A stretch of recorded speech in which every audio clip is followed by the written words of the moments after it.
Well, thanks for coming, Joe. Hey, all right. I know I personally have been really impressed by what you've done with that little tiny harmonica. It's just amazing, the journeys that you've gone on, and the expertise that you display when you play it. So, when I first met you, you were a guitar player, and you were already an awesome harmonica player, but you weren't. It seemed like you were a guitar player and you played harmonica, but now has switched. Would you say has switched roles? You know. I would agree to that. Yeah. Well, I think it probably starts back in the days of the Joliet Junior College Wolfpack Guitar Ensemble. Started there for a lot of us. Yeah. Headed by Maestro Jeff. And the material that was being arranged for the ensemble varied really into all music genres. And I was particularly intrigued with a lot of the American folk fingerstyle, roots, blues, guitar styles. And it was really listening to that music that I was hearing the harmonica. And I always had a number of them around me growing up, but it was hearing it that just sort of ignited some curiosity and interest in it. And I ended up stumbling upon a little beginner how to play blues on the harmonica article, and that really pushed me forward. I went and purchased a few more and started fooling around with the thing. And whereas with playing the guitar or maybe most any other instrument aside from singing, the harmonica relies upon little or no visuals to give you any clues as to what is going on. And it was really that aspect that I think was responsible for really making the disease permanent.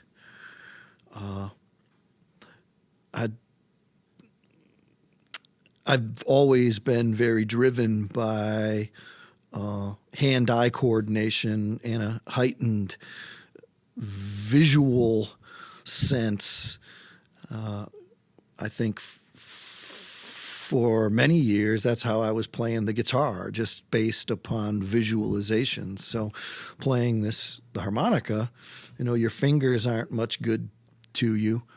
And, your eyes aren't much good to you. You really can't see the thing in your mouth. So that really was highly, highly intriguing to me. So the more that I played and listened and imitated, the more curious that I became. I started doing a little bit of investigative searching about the instrument. And being a very young, inexperienced player, I came to the conclusion that there was a giant void of facts and information that was available. People that represented the companies, in my opinion, knew very little about the actual playing and functionality and ins and outs of the instrument. And it was with that great void of information, or at least what I perceived to be a great void of information that drove me forward and started doing research on American roots blues styles and how the harmonica was used in them. And it's still kind of what I'm doing today, researching, trying to reverse engineer the styles and figure out really what is going on, how are players achieving this sound, and how can you explain it with limited use of visuals. So I started teaching in Chicago at the Old Town School of Folk Music in, I believe, the spring of 1992, and maybe 5-6 years later, I was starting to do workshops at national events and festivals, and that quickly turned into international a short time later. So I do have what appears to be a rather niche market in teaching diatonic harmonica roots, blues, folk styles, and I still seem to be as amused, or almost as amused, as I was in the beginning. I just want to backtrack a little bit and a couple of things you said. So you didn't officially take lessons from another person. It was, I'm assuming back then, was records. I mean, were you digging up old records and that kind of thing to listen and learn these? Well, first of all, I would have to say very adamantly that I do not think of myself as being self-taught. I have learned from the very best players alive and who recorded, and although some of them would never know it, I feel like I know what they did intimately from the amount of times that I've studied and listened to the music. I mentioned having a aptitude for eye-hand coordination things and being very visual. Back in the 1990, I started actually, I guess the word might be tinkering with harmonicas, and it turned into a business where nowadays I work on the harmonicas for professional players. So the reason I'm bringing that up is because I know many of the best professional players in the world, and of course they are all quite happy to discuss things with me if I've got questions about certain songs, certain techniques. Sometimes it can be very difficult for people to explain things, but I've learned from many of these people also. No, I've never had a situation where I went to somebody on a regular basis and they told me, do this, don't do that, so on, so on. But I've really I know many of the best living players and have studied the recordings of many of the great masters who have passed on. Another thing that you said was about not being able to see, like there's no, I don't know that much about harmonica, but there's not necessarily a pattern like there would be on a guitar or something like that. Do you feel like when you started playing the harmonica that it made you a better musician because you had to use your ears more as a... Yes, sir. Yeah. It definitely removed the scales from my ears and forced me to, grow a third ear, figuratively. Yes. Yeah. I figured that because I think sometimes, at least as guitar players, we kind of crutch on those patterns that at least you can stay in scale or whatever. Or I was guilty for sure. Yeah, yeah. That's pretty cool. Yeah, I remember there being a point in time where it really hit me that, wow, I have actually been pretending to be a musician and faking my way through music through my sense of visuals and hand-eye coordination. Yeah. Yeah, I understand what you're saying. Right? You Yeah. learn that pentatonic scale, and it just works for everything. And, Well, and the same lick can kind of be put on any solo or any song, and yeah. Do you play guitar anymore, Joe? Yes, I do. I mainly use it for teaching. I can go to a foreign country where people barely speak English, and as long as I have a guitar, I can conduct a workshop and work with people because I can accompany folks while they're playing, and with rudimentary, limited vocabulary, point out what they should be doing more of or less of or whatever. And I do use it a little bit too. I do some stuff as part of a music in a prison ministry, and I often bring the guitar in there and play the harmonica on a neck rack, which I hope to develop more. I'm thinking You're talking about where you put the thing around your neck. Yes, and sir. Play it at the same Yeah, hands Okay. hands free. Yes, and I'm thinking that it's plausible that I might develop that a little bit more this year, but I'm not going to make any commitments to that. Yeah. Is that when you play with one of those things, does it change your technique a little bit? Or is it just the same? It's just A little bit. It's you don't quite have the flexibility or rigidity of holding the harmonica with one or two hands, but yeah. it's.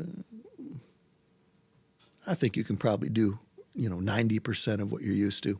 So you don't turn into Bob Dylan or anything like that. When you I had to say that name in this interview. I was just envisioning Joe with his guitar and what'd you call that? What is it called? The neck. Just I was harmonica rack. thinking more of Hans Olsen. That would be cool. I mean, to see you do more Hans Olsen stuff. Have you ever thought of redesigning the holder, so you can have more rigidity? Because you do a lot of redesigning.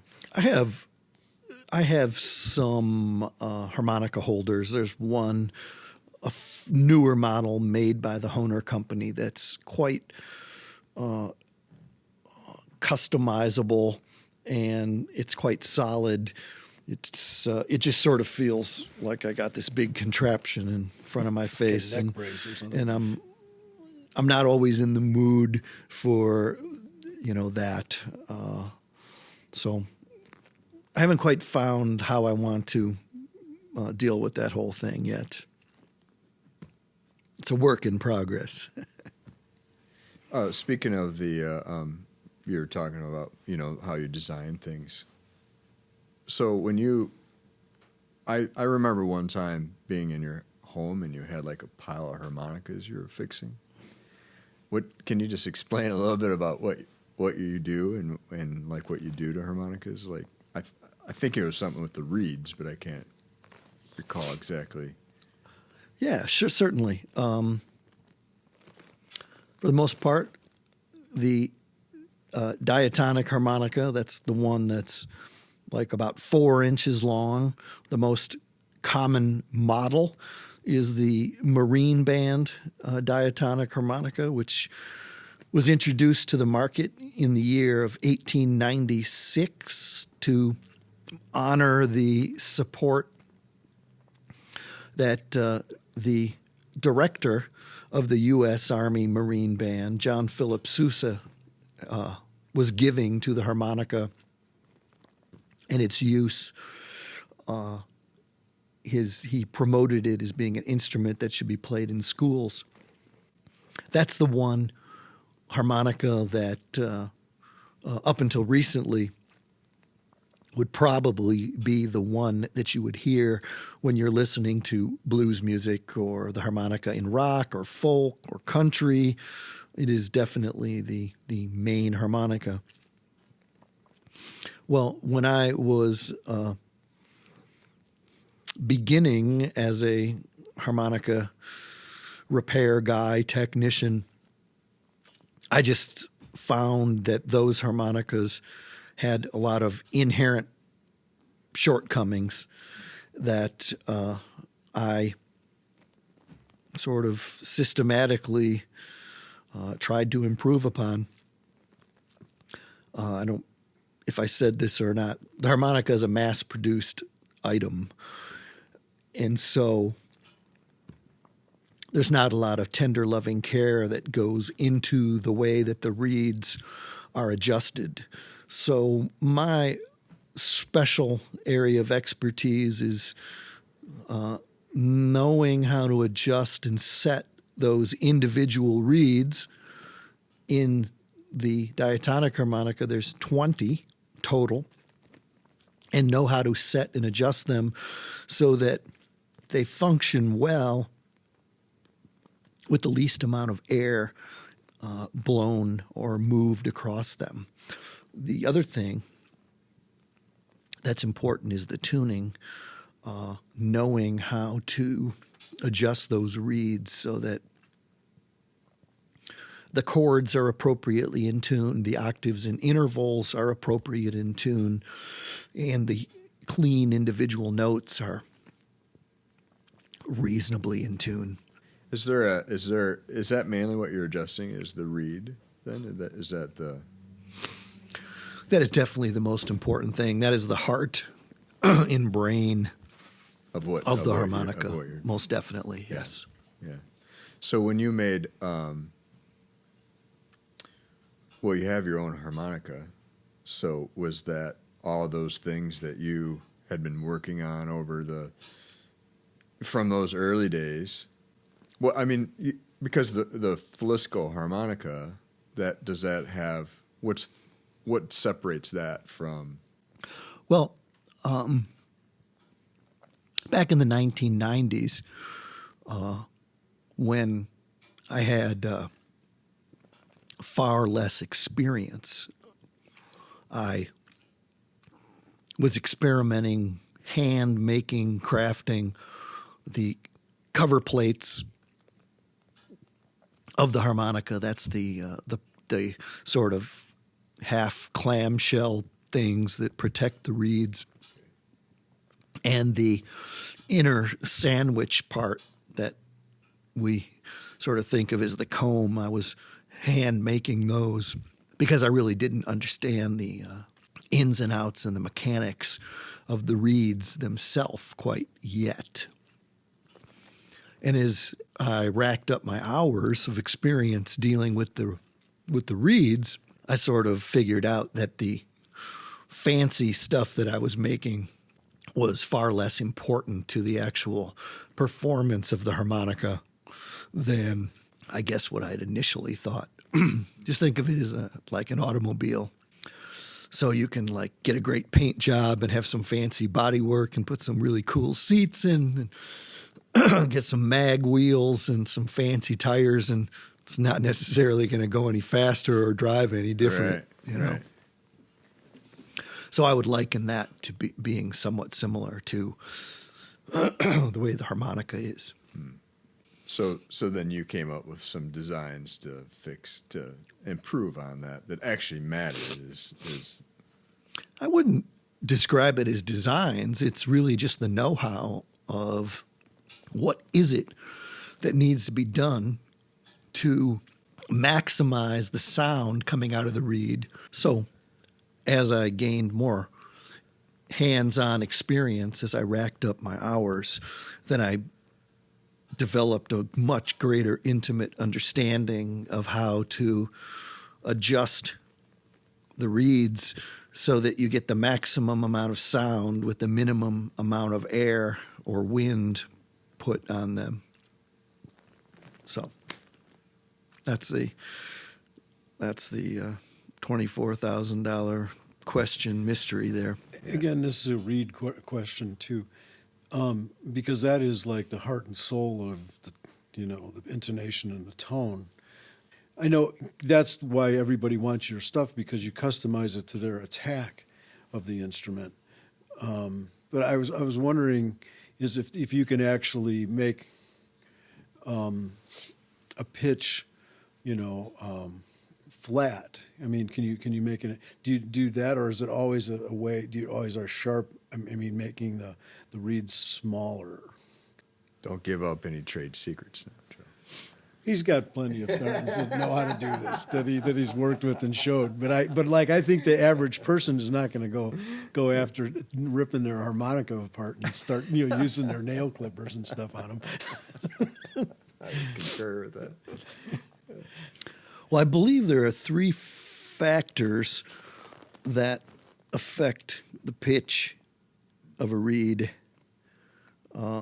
First of all, a reed is just sort of a fancy, romantic word for nothing more than a spring, which is all that they are in a harmonica. And so if you think in terms of a spring, then the 3 things are, number 1, the hardness of it. So a stiffer material will be harder and thus vibrate at a faster, higher pitch.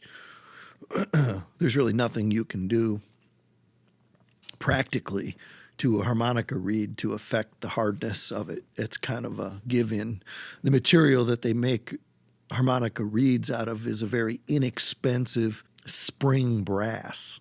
The other factors are, of course, the length, which is what you're referring to. You know that if you take a reed or something vibrating at a fixed end and you make it longer, it'll be lower in pitch.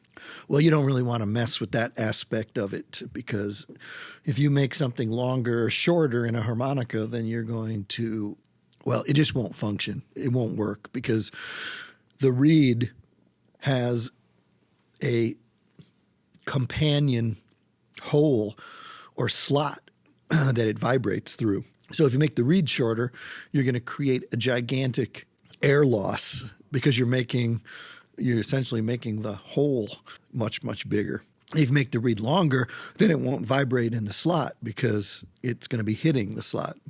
So that leaves you with only one option, the profile. So if you want a reed to change and be higher in pitch, you just remove material from the far swinging end, remove a little material, and it'll vibrate faster. If you want it to vibrate slower, you can add material to the end, or you can thin out sort of the elbow area where it is very close to the fixed end of the reed. If you thin it out there, then in a sense it'll vibrate slower. So that's what happens when they are tuning reeds at all the factories. They'll file away or scrape away material from the end of the reed if they want it sharper, and the base of the reed if they want it flatter. And so all the marine bands that come out of the stock thing, some element of that is done. They don't just get them from the manufacturer of those reeds and slap them in, and no adjustment is made to the the stock ones. Or is that not true? Or do they just put what they get in there, and that's what you get, and then it's people like you that have to do the fine tuning? They do have to tune the harmonica in the end. Sometimes they tune it a few times, because brass is kind of temperamental. When you rub it or put pressure on it, you impart a phenomenon that metallurgists call work hardening. And it's peculiar in that it'll change the pitch of the reed, but not right away. It'll take a couple weeks for it to happen. And that's why for many years the definitely speaking for the most famous manufacturer of the harmonicas, the Hohner Company, they would tune the reeds and then set it aside for a certain period of time and tune it again. So that way, when it was on the final product, it was pretty consistently in tune. It was a pretty good job. So it had to like cure in a sense. Curing is a quite acceptable word, I would say, yes. Yeah. Well, I didn't know that. I didn't know that they had different stages even at Hohner, that they would get the raw stock and then actually. It's all secret stuff. You got to keep it secret. Well, no, that's good to know. I mean, honestly, Hohner would be happy to hear that people are knowing that they have, love and, tender loving care in these instruments, that they're putting in, so. And you just take it up a notch when you're doing that stuff. You're working with the particular player's approach, right? That's a big concern, right? For you to, that's why people come back to you. I think a good way for me to describe what I do is this. When I started networking with professional players, many of them had this story that they would tell, that they would buy 10 harmonicas, or some of them had a situation where they could actually, in the dark part of the music store, away from the eyes of the public, they may go through a batch of harmonicas that came in and play 10 of them and find that 2 of them were fantastic. 2 of them really worked. And maybe 2 of them were terrible and 6 of them were mediocre. That's a kind of a broad brushstroke, but that covers a fair amount of players that I networked with and I know who started playing in the 60s, 70s, and 80s, and what they would have to do, to get something that worked as a professional player. So what I'm trying to do is just make that 10 out of 10. So that there is not any of this thing that, they know exactly what they're going to get, how it responds, how it feels, and how it's tuned, and have it be as consistent as possible. So, how about that for a visual? That's good. That gives it. Yeah. I'd be interested, Joe, just to hear a little bit about your recording projects and some of your touring, the European touring. I mean, you just got back from Europe, right? Not too long ago? I do tend to be touring Western Europe from roughly mid-October to mid-November. And we had quite a busy tour. That is, myself and my duo partner, Eric Noden, whom we tour and record under the names Joe Filisko and Eric Noden. We write original material. The last 4 recording projects that we put together was 100% original material.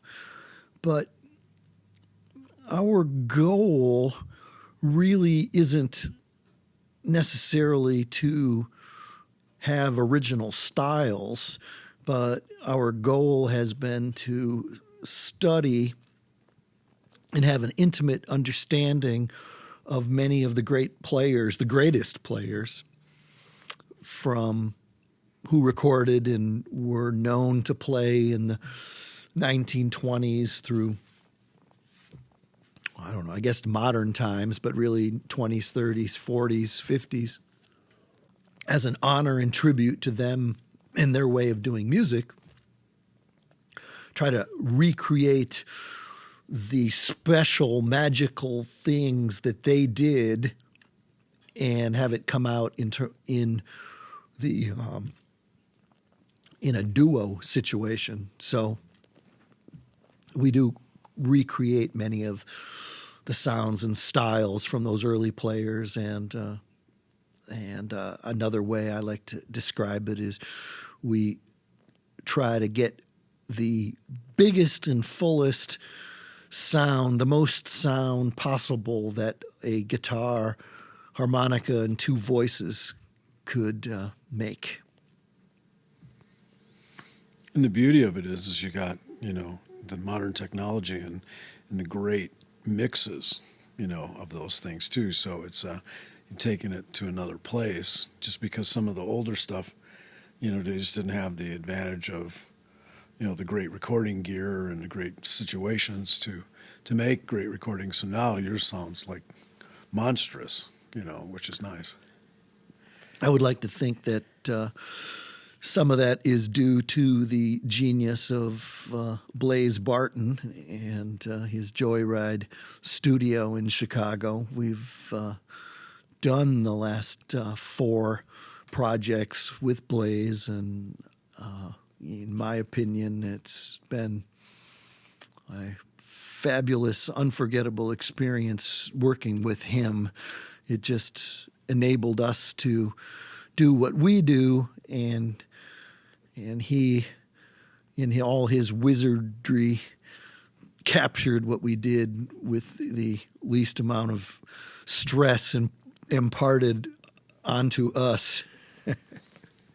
What's your approach been, Joe, with Blaze? Is it you guys playing live or any overdubs, or is it just go in and do your thing? And we did a band recording project, and there was a few overdubs on that, but the duo and trio stuff that we recorded really had no overdubs on it at all. We recorded it live, and I had a couple mics available for the harmonica, vocal mic. There were room mics, a couple mics on the guitar. There was a lot of microphones around, and I don't know how he did it, but he did his magic and made us sound the way we do. yeah, that's awesome. Do you have a favorite microphone? I think I don't recall what I've used for vocals, but my voice is kind of dark, so I tend to need a microphone that's a bit brighter to capture some of the sparkliness that's absent in my voice, although that doesn't really work too well with the harmonica because the harmonica tends to be a rather bright instrument on top of that. So what really works good, at least for the way that I play the harmonica, are ribbon mics. And I think the main go-to ribbon mic has been the RCA 77. Okay. Do you leave it, how close do you get to it? Do you leave it out a few feet or inches or? I'm pretty sure that I'm like inside of 10 inches away from it, probably averaging 6 to 8 inches away. I'm trying to get as close as I can without having any obnoxious breathing noises being picked up. So the process for doing vocals and harmonica is you have a kind of a dedicated vocal mic, dedicated harmonica mic, and so when you switch, you have to kind of move to the other mic just to accommodate the two different variations. That's really way too much work. That's something that the wizard Blaze Barton will figure out in the studio doing the editing. He'll just basically No, I mean, but like positioning wise, just for you. we position the two very close together okay. so that I don't Just have to picking be up- thinking. You just do That's it. way too Yeah. much because Right. if we were to go in the studio now and record the same songs that we did 10 years ago, then I probably could do that reasonably well because I finally know the material. Yeah. But when we're really trying to write stuff and just barely get the arrangements down and out, it's way too All the much. focus. Yeah. I don't have the bandwidth going on in my head to then even know how to navigate from one mic to the other. That's just Right. can't do it. My brain's not that big. So it's just they're right next to each other. Yes. Yeah. So do you guys set up any differently than when you guys perform, or is it just pretty much exactly, or do you spread out more, or When we perform, Eric is on my left and I'm on his right. And we generally try to stand as close as we can and have it look appropriate. Very often I can hear the acoustic sound of his resonator guitar really well. And I think that that's important. When we record, we don't do that. When we record, we sit facing each other, probably 6-8 feet apart. Oh, okay. Is there any dividers? Does he use at all, or to just baffle things at all? Gosh, I think there might be a divider, possibly, Halfway up or something? Yeah, there might be, but But you can see each other. yeah, we definitely see each other. That's part of the key, so that we can at least communicate about certain things. Yes, and that's really how we have done everything with Blaze, and I don't know. It seems to work for me. The records sound awesome. Yeah, well, thank you. What about when you play through an amp? Do you have? Don't you have a little special amp that you play through sometimes when you're going for more of an overdriven?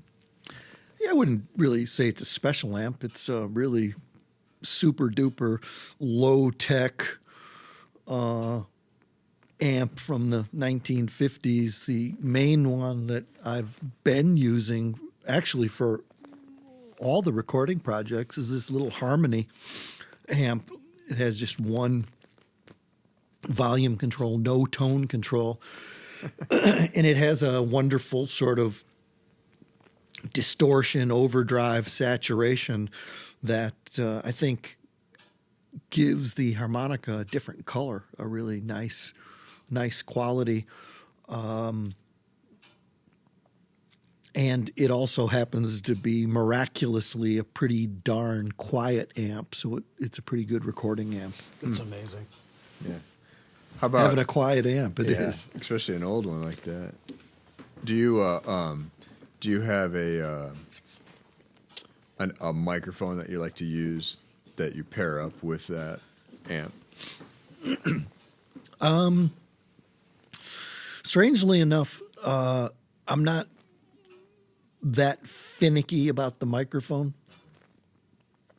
but that particular Harmony amp does not sound good with controlled magnetic, controlled reluctance elements. It really works best with crystal elements. There's almost too much overdrive with those other types of microphone elements. I don't understand it. I can't explain it, but that's just what is.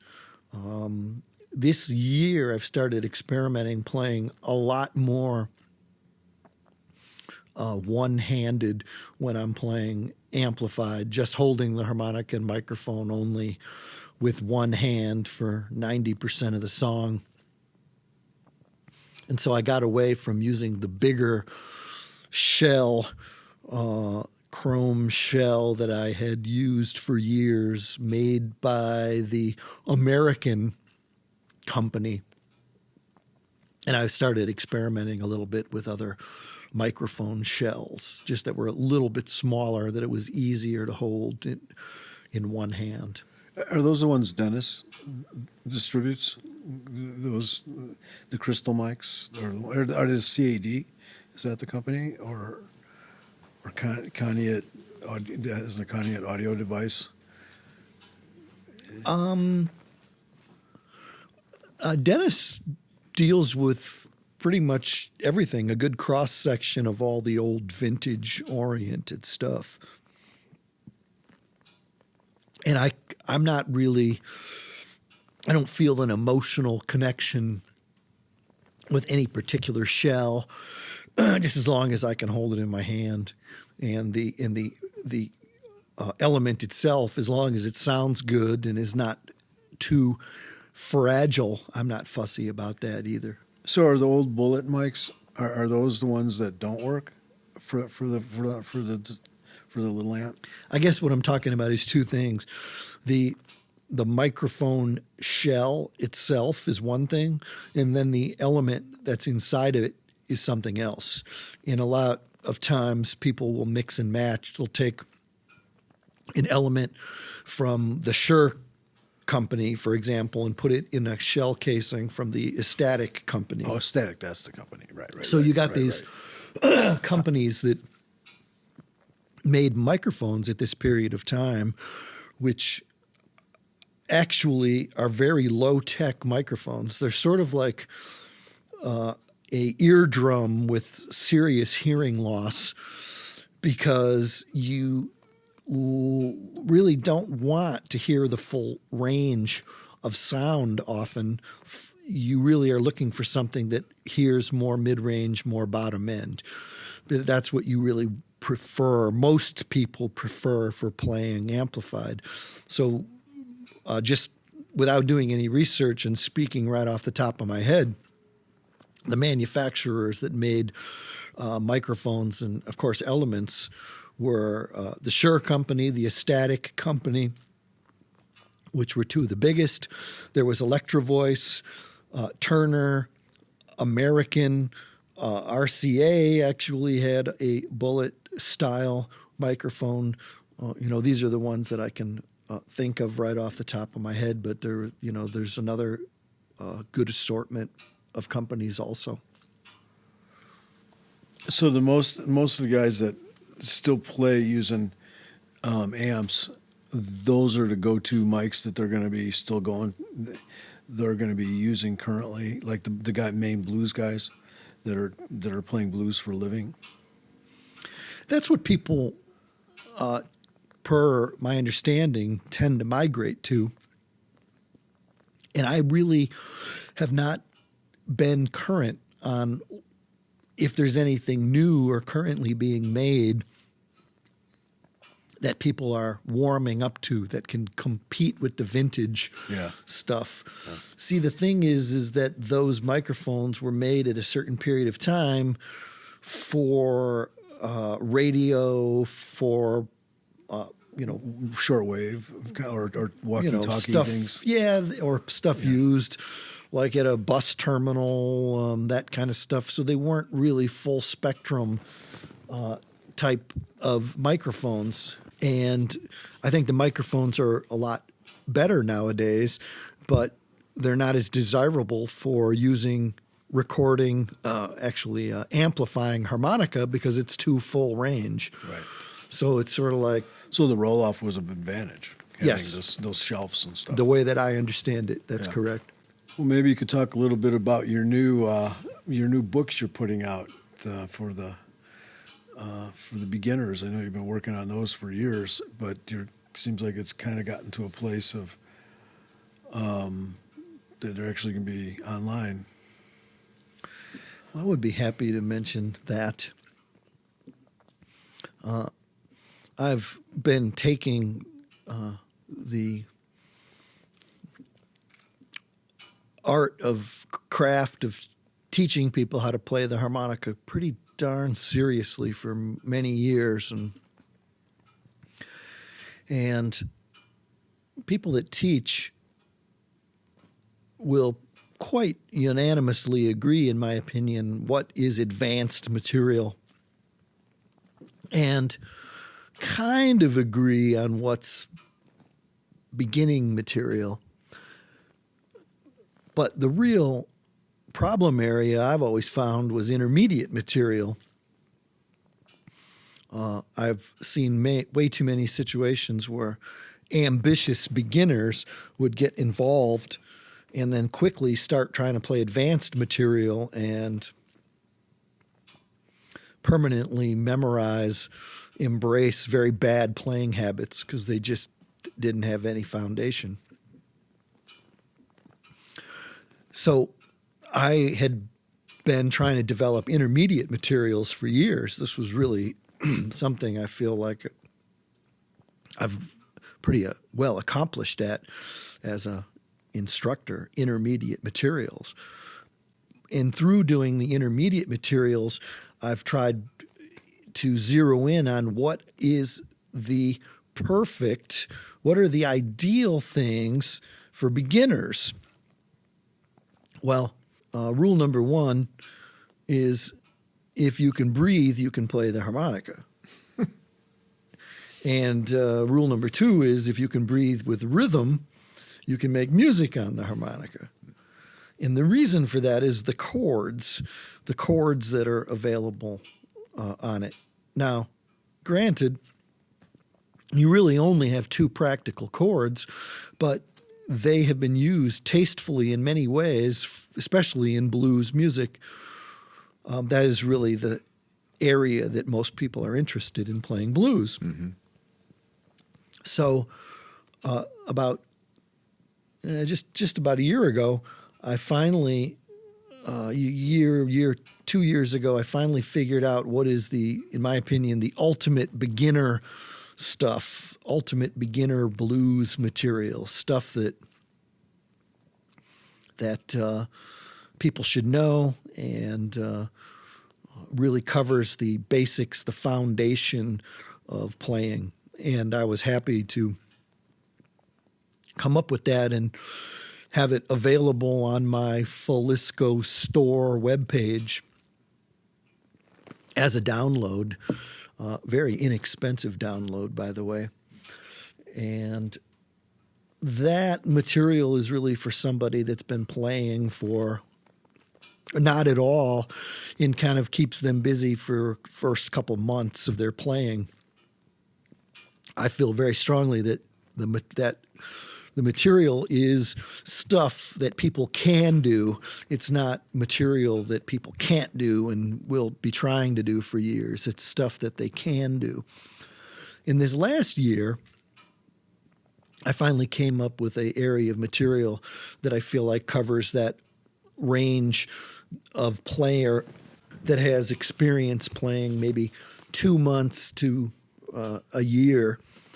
It's I sort of refer to it as the level 2 blues material, and that was a really big deal.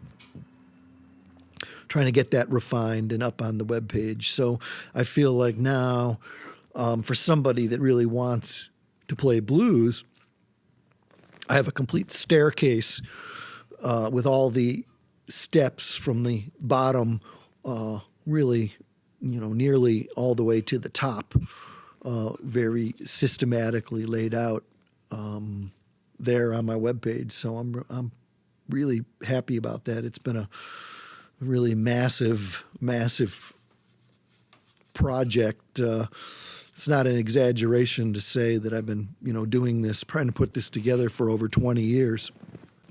So it takes probably, it took that long probably just to know the approach, right? You had to improve yourself, and then through all the years that you've been teaching, finally solidified what you wanted to put in writing.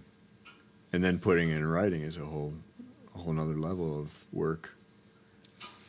And I got to admit, your tab, your Harmonica Tab is like none other. I've never seen it as clear and as it actually visually laid out really, really well. Is that something you came up with? Yeah, his a Harmonica Tab kind of. Well, it's really, yes, but it's really based upon approaches that people have used in the past. I just have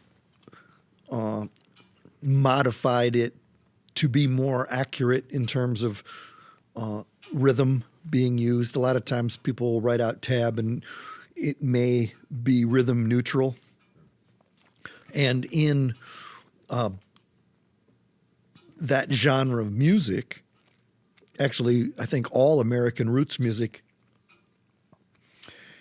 anybody that I know that really I admire in terms of their understanding of the music will all agree that it's more important to play with a strong, precise rhythm than it is to playing all the right notes. So I think it's very important to make sure that the rhythm is as clear and concise as it can possibly be for, teaching this stuff. Yeah. So you have, how many books then do you have or available things on your website for? Well, I wouldn't call them books. Okay. They're sort of material. The beginning level 1 stuff is not really in a book form. It's really more laid out in an 8-week course form. And then after that, essentially what I have are repertoire study songs. So in the beginning material, it teaches a bunch of concepts. There are some melodies, and there are some accompaniment approaches that are laid out. And it progresses from there by building very, very simple rudimentary instrumentals. In the instrumental just might basically be melody, guitar solo, so that the harmonica takes the role of an accompaniment, possibly rhythm instrument, then go back to the head, play the melody again, and the song. A simple 3-chorus, simple instrumental. And I personally feel like that's very important because it's puzzling to me when somebody is studying music and you say, oh, well, play something for me. And they don't know how to play a song. They just basically play licks or they noodle around. I feel like it's my obligation and duty as someone who teaches music to always be reminding people that it's about being as musical as possible and presenting something in a complete form of music as much as possible. It's sort of like taking cooking lessons. And the end result is that you have your friends over and you cook them a meal. Right. It's a similar sort of thing. So after the beginning material, it's all sort of laid out in study song form. Okay. So when they get progressively more difficult, it's not necessarily extremely clear about, okay, I learned this, what do I do next? That's not necessarily 100% clear, yeah. But the levels, I think, are fairly clear. And I've been writing these study songs for 10 years, so there's plenty of them available. So on those study songs, those are study songs that are originals, but then also you have quite a book of transcriptions. I remember in the 90s, you pretty much made it your task to get one, I don't know, what it was, once a week or once a month to, transcribe a solo or a section of a piece. And those are all in kind of recorded pieces. Yeah, recorded pieces. And I know that was all part of your learning, the harmonica, doing that. And I think it was that. I'd like you to speak to the process of transcribing that, and is that mega book of transcriptions available too on your site, or are those in part of the teaching steps where you take a set of transcriptions and say, okay, these are the things you need to be able to do to play these transcriptions, or are the transcriptions available as kind of like a big fake book, or like the way the jazz guys have it, for all the the lead sheets kind of things that you would go to play a jazz gig. I don't know if you have ever thought of putting all in one place, or just talk about your transcription, process first, and then maybe if you're ever going to make the Big Mega one. Well, I'd said earlier that pretty much I think everyone agrees who teaches and plays what advanced playing is. So I just took those songs and, to the best of my ability, transcribed them out, wrote them out in the most detail that I was capable of. And for many years, the transcriptions would appear on the weekly newsletter that was sent out to anybody that enrolled, called You Missed Monday, youmissedmonday.com, sort of newsletter for people that have spent time with me, mainly at the Old Town School of Folk Music. I think the transcriptions just stay up there for a week or two, and then they're taken down when the next newsletter comes out. And so, yes, I've transcribed lots, dozens and dozens and dozens of the greatest traditional recordings that I could get my hands on. No, they probably will not ever come out in any kind of book form, simply because the copyrights and all the legalities involved in doing something like that would far exceed what I think I could ever get back in terms of money. It's just, it's really very clear to me and others that have transcribed that you can't make any money doing anything like that. It's just not really, it's not feasible. I might be wrong on that, but is that a copyright violation if you transcribe something? Like I remember in the day back with, the guitar transcriptions before the internet, where people would do transcriptions of, great solos. Yeah. And then they'd put them in, guitar player or something, one of those. Did they have to get all the you would still need a copyright. Right to display permission. the work. Yeah. So I could see that holding up the process. It's Right. too bad, really, because Right. it sounds like you have quite a glutton of material that would be possible, but I don't know, maybe for a couple dozen people around the world, most folks that are really passionate and interested figure it out and transcribe it in some form themselves. right. I just don't.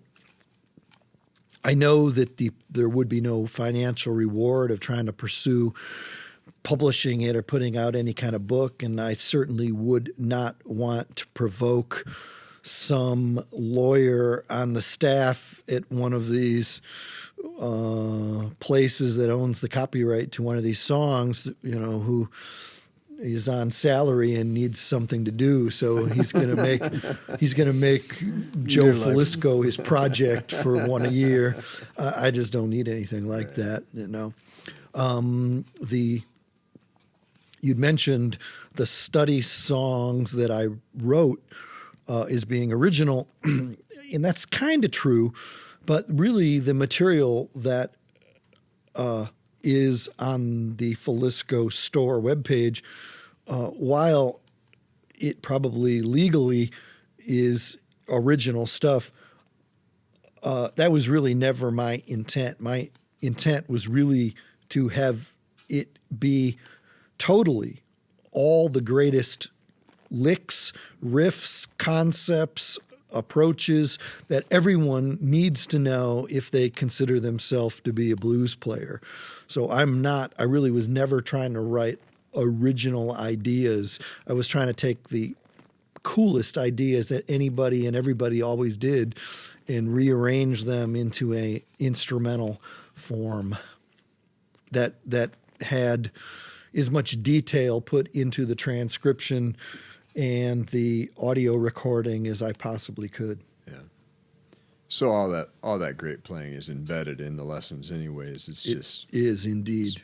It's been rearranged and yes, rethought. Sir. That's a true story. Yeah. Cool. So, what are some of your hopes and targets for this next coming year, here, buddy? The next coming year. Let me think about that. I'm still kind of like decompressing. I did mention that I may want to start playing more guitar and harmonica stuff. That's a possibility. I'm just going to keep on definitely with the study songs. One of my interests is creating a folk music harmonica songbook that features songs that play perfectly, brilliantly well on the tuning scheme of the diatonic harmonica. So it's basically going to be mostly 2-chord songs, either songs that have a 1 and 5 chord or songs that have a 1 and 4 chord.